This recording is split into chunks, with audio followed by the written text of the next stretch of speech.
In the previous video we discussed that when we create a map in Go like this, m will be a pointer.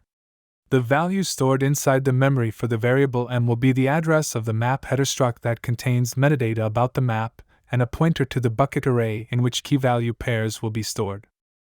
You can think of the whole memory layout like this. In this video, we will discuss how we can inspect the values stored in that map header struct. Since this map header struct is not accessible in normal Go programs, we need to do some pointer casting to access the values. First, we convert our map variable into an empty interface value. The any is a type alias to the empty interface. An interface value is represented using two words in memory. The first word will be a pointer to the type descriptor of the underlying concrete type. The second word will be a pointer to the actual data. We will look into more details of the memory layout of interface values in a separate video. So the memory layout of an empty interface will be the same as this struct. It contains two fields, and both are pointers to some arbitrary type. You may give any name for the fields of this struct. Only the data types of the fields matter. What we want to achieve is to extract the data field of this struct. For this, we use the first two properties of an unsafe pointer type.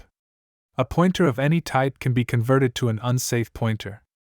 Similarly, if we have an unsafe pointer, we can convert it to a pointer of any type. First, we take a pointer to the empty interface value and convert it to an unsafe pointer. Then we convert this unsafe pointer to a pointer to the empty interface struct we defined here.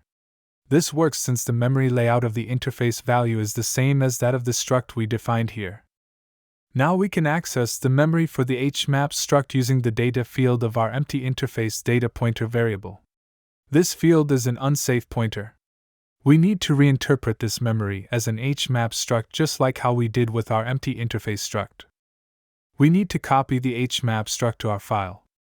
I'm omitting the last pointer field here. You should not skip any fields in the struct that comes before the field that you are interested in. For example, if you want to inspect the #0 field, you cannot omit the count field in the struct.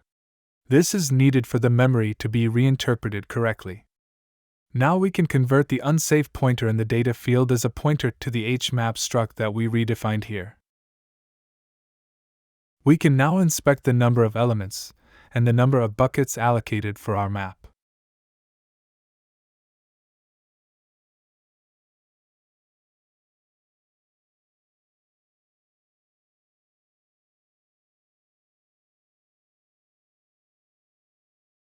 Here we can see that Go initially allocated one bucket even when there were no elements in the map. When we insert 10 elements into the map, one more bucket was created. We can move the map header extraction code into a separate function. The rest of the code remains the same.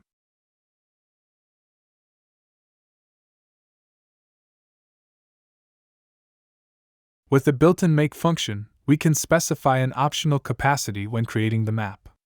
This will allocate enough space to hold that many elements in the bucket. Here 256 buckets were allocated and we were able to insert 1000 elements without any more allocations. In the next example, we are allocating a map that should be able to hold at least 1000 elements, same as in our previous example. Then we add 1000 elements to the map. After that, we clear all the elements in the map.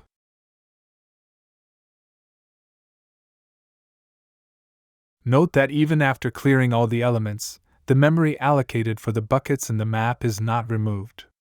So if your map grows very large, it's usually better to create a new map rather than clearing and reuse the existing map. Go doesn't provide any way to clear the backing memory of the map.